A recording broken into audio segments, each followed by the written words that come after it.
এত বড় মায়ের ডাক আগে বুঝি নাই। মাবুদ গো, যতদিন মা বাচ্চা ছিল মাবুদ গো, ওই মায়ের কদর বুঝি নাই।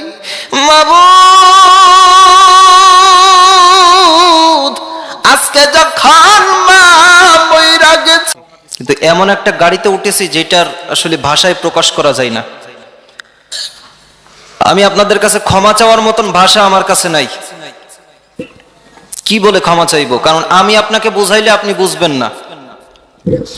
এজন্য আপনাদের সকলের কাছে অনুরোধ করতেছি, বিশেষ করে আমার প্রিয় হযরত এবং আপনাদের চেয়ারম্যান সাহেব, আমার প্রিয় ব্যক্তিত্ব। আমি তাকে দেখি নাই কখনো এর ইতিপূর্বে। তিনি অনেক ভালো মনের মানুষ, আপনারা অনেক সুন্দর মানুষ। এতক্ষণ তো আমারে গালিগালাজ দিয়া ফাটায় ফেলছেন নাকি? গালিগালাজ দিয়েছেন? আল্লাহ আপনারা আমারে মাফ করেন, যেহেতু আসলে আমার ভুল হয়েছে। যদি আমি আবার প্রাইভেট গাড়ি নিতাম তাহলে এটা হতো না। জি, আল্লাহ আমারে মাফ করুক। এখন আপনারা কি আমারে মাফ করবেন? জি জি।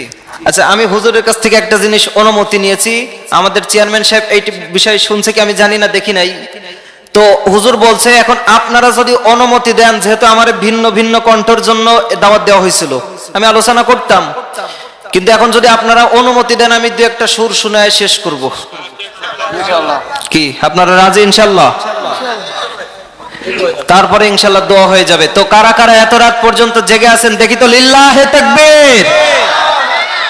আলহামদুলিল্লাহ। সম্মানিত উপস্থিতি, আমি কোনো কথাও বলতে বললাম না। আল্লাহ শুকরিয়া, আল্লাহ পাক রব্বুল আলামিন যে আমাদেরকে এতক্ষণ এখানে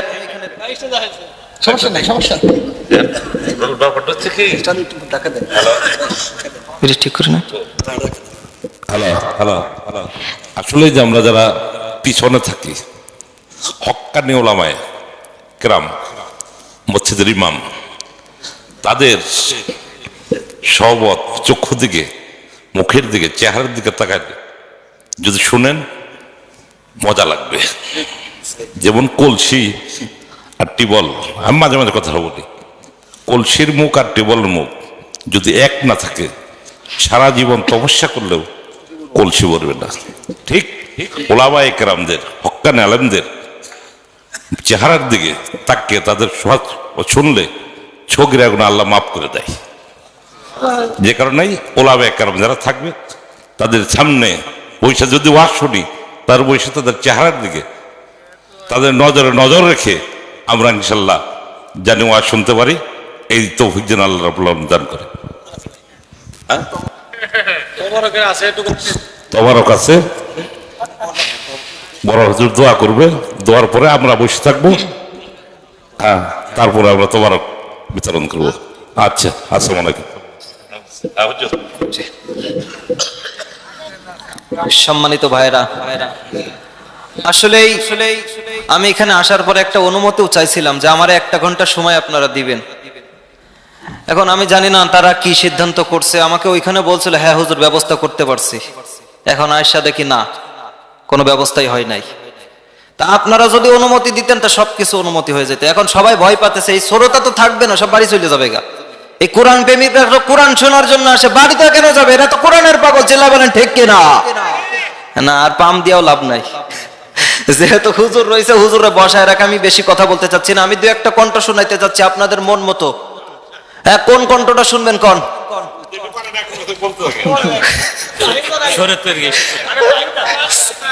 আল্লাহু আকবার। আচ্ছা আচ্ছা, ইনশাআল্লাহ। তাইলে আমি আমার মন মতন 2 একটা শোনাই দেই নাকি বাজান? ও, শুনছেন আপনিও? আমারে তো চেয়ারম্যান সাহেব অনেক আগে থেকে চেনে। আচ্ছা, সর্বপ্রথম আমি যেই সুরটা শোনাচ্ছি সেটা হলো গিয়াসউদ্দিন আত-তাহেরি। উনি যখন আলোচনার সুর শুরু করে, ঠিক দেখবেন উনি এমনি আলোচনার সুর শুরু করে, বাজানো ওহো পর্দার আড়ালের মাগো, আমার নবী কত মায়ার নবী গো, আমার নবী ডাক দিয়ে বলে হে ওহো উম্মতেরা রে। উনি আবার কয় যে আল্লাহু আকবার কইবেন না? তা আপনারা উনার সুর মতন কইবেন আল্লাহু আকবার লিল্লাহি তাকবীর। ইনশাআল্লাহ শ্রোতা চাঙ্গা হইব, দোয়া করার পরে খিচুড়ি খায় এমনি চাঙ্গা হয়ে যাবেন গা, সমস্যা নাই ইনশাআল্লাহ। এরপরে কার সুর শুনবেন কোন? আপনারা একটা দুটা মন থেকে কোন, নাইলে আমি তো বুঝবো না যে।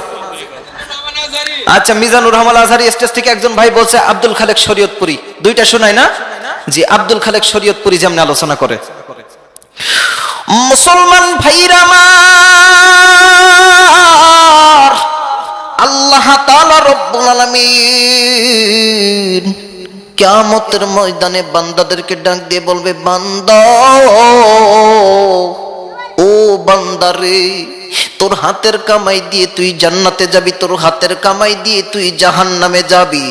ও বান্দারে, আমি রব্বুল আলামিন কোরআনুল কারীমের ভিতরে বলে দিয়েছিলাম, ইকরা কিতাবাকা কাফা বিনাফসিকাল ইয়াউমা আলাইকা হাসিবা। ও বান্দারে,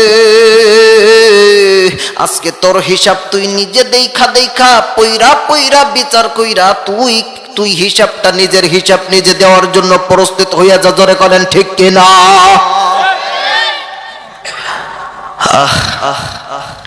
এরপরে মিজানুর রহমান আল আজহারিটা শোনাই দিই। আসলে আমিও মাথা এখনো ঠিক করতে পারি নাই, গাড়ির ঘোরানি এখনো ঘোরাই। মিজানুর রহমান আল আজহারি যেমন আলোচনা করে। আচ্ছা, ইনশাল্লাহ।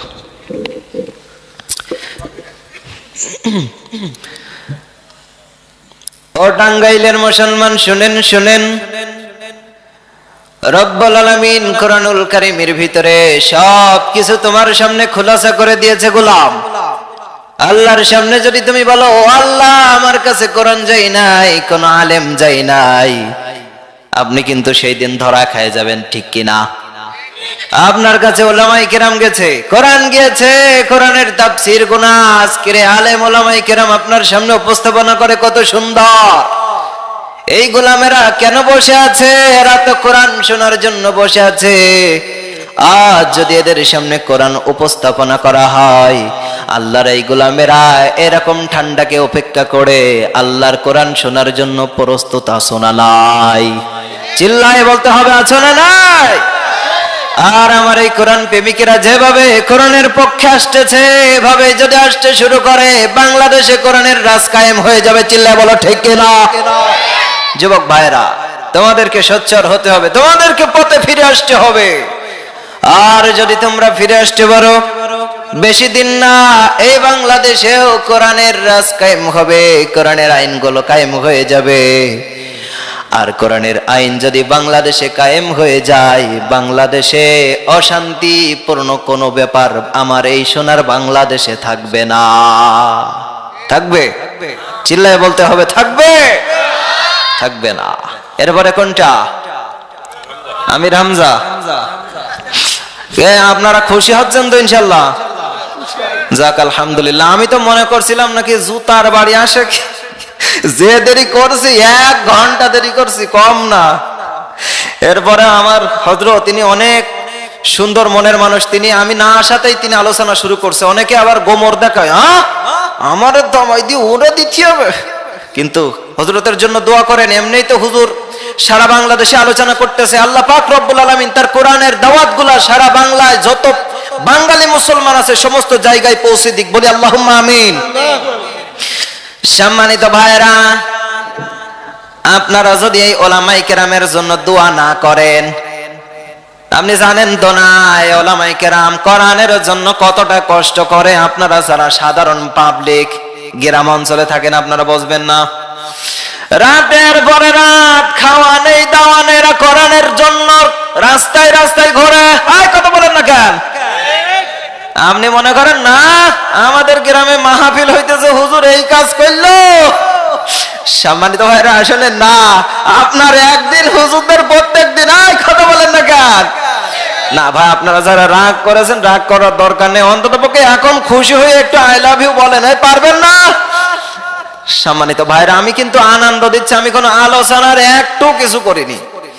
এরপরে আপনাদের কাছে এতটুকু দাবি ও দোয়া চাচ্ছি যে আপনারা পরবর্তীতে যদি কোনো হুজুর একটু দেরি করে বা কোনো কিছু করে, তাহলে প্রথমে আগে খাওয়াটাও বাদ দিয়ে আগে স্টেজে তুলি গুতুই নেবেন যে হুজুর দেরি যেমন করেছেন আগে ওইটি গুতুই নেন, সরোটা আগে ঠিক করেন, তারপর আপনার পেট ঠান্ডা হবে। আমার তো আগে খাবি না, সেটা ঠিক না।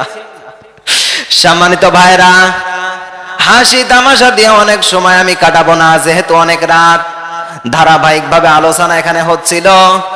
আমি জানি না এই কমিটি বিন্দু কতটা কষ্ট পেয়েছে আমার জন্য। আমি আপনার কাছে দাবি করছি, কমিটি ফুলের কাপাসের কাছে দাবি করতেছি, চেয়ারম্যান সাহেব সহ দয়া করে আমারে মাফ করে দেন। কোরআনের জন্য যেই কষ্টগুলো আমরা করতেছি, এই কষ্টগুলো যেন কোরআনের এই বাংলাদেশে করে আল্লাহ রাব্বুল আলামিনের এই কোরআনের আইন বাস্তবতায় বাংলাদেশে করে দেয় বলে আল্লাহুম্মা আমিন। এই পারবেন না এমন দোয়া করতে? জি আলহামদুলিল্লাহ। তাহলে শেষ। এনায়েতুল্লাহ আব্বাস উনি কেমন সুর দেয় তো আমি এটা বলতে পারি না। জি তোফাজ্জল হোসেন ভৈরবী। আচ্ছা ইনশাআল্লাহ।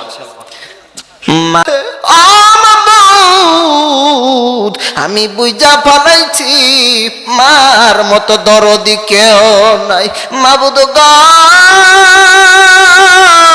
আমার মারে তুমি জান্নাতি বানাইয়া। কি আমরা আলোচনা করেন উনি? জি জি, তো বাড়তেই আছে তো, হুজুর রাগ করছে। হুজুর না, হুজুর আপনাদের এলাকার মানুষ। হুজুর আপনার বাসা কোন জায়গা জানি? গাজীপুরে। ও যাক, তাই তো বেশি দূরের না হুজুর, অনেক আগে আসছিল। আমি আজকে লস করছি রে আমার এই সোনার